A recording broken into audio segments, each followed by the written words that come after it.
Alright, Spartans Elite. Be taking down number 36 in the world.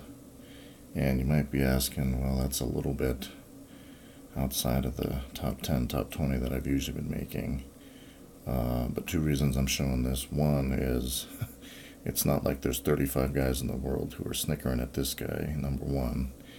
And number two is this guy actually has a 10 ice, not all of them are boosted, but a 10 ice double shield layout. And so it's a little bit different than the majority of the videos I've done.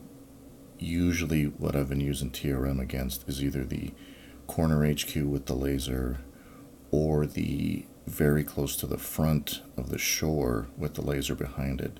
So this double shield layout is a little bit different. It's not very dissimilar from the layout that Global number 1 had when I took him down. So I figured if I could take number 1 down, who granted had 7 boosted ice, as you can see here, 10 ice, 3 of them are boosted. And so, basically whenever you have non-boosted statues, it's basically like, you cut the number in half.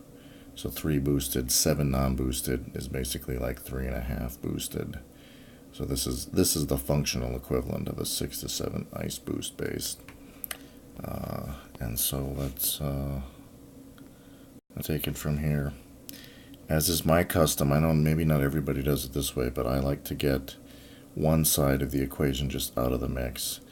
Now, I did a previous GBE attack, and you see I actually left this boom cannon intact just because I didn't want to burn up too much GBE, and as you can see, he's not in range for quite a bit of time. As you can see, the rifles are distracting. They are getting eaten alive by those cannons, but the interesting thing you'll see here is by the time I actually flare, I believe I've only actually lost 1 tank. So there goes the initial shock on this boom cannon and shock launcher. I believe I'm going to throw even a second one. And I leave my troops here. I don't flare just yet to the corner until that shock launcher drops. And then you'll see I flare a little bit backwards, stay out of the range of this cannon. I believe some critters are coming. There they come. Just lost a tank there, but I think I had 17 of my 18 tanks. So losing one, not a titanically big deal. Minding the range of this boom cannon, which is the reason I flared into the corner. Got kind of lucky that he had all these little storage buildings in there because it enabled me to develop some GBE.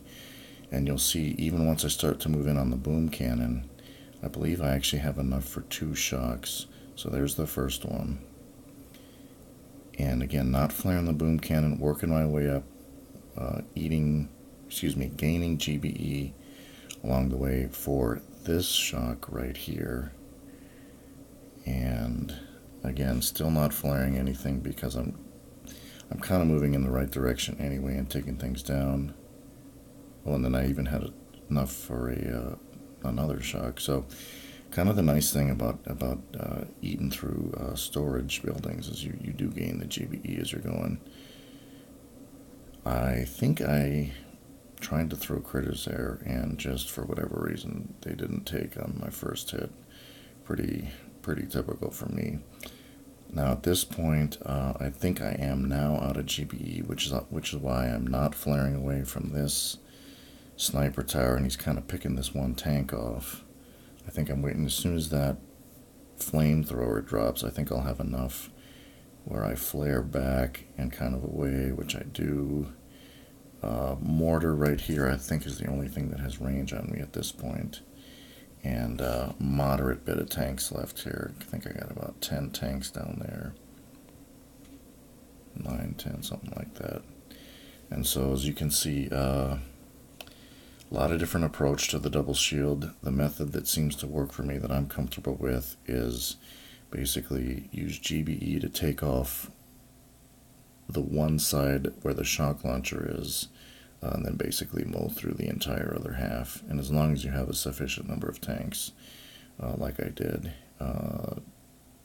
you don't need to worry about the shield gen on the other side. You can mow through it. Okay, guys, number 36 in the world. Again, 10 ice, 3 boosted, and down he goes. Spartans Elite, I'm out.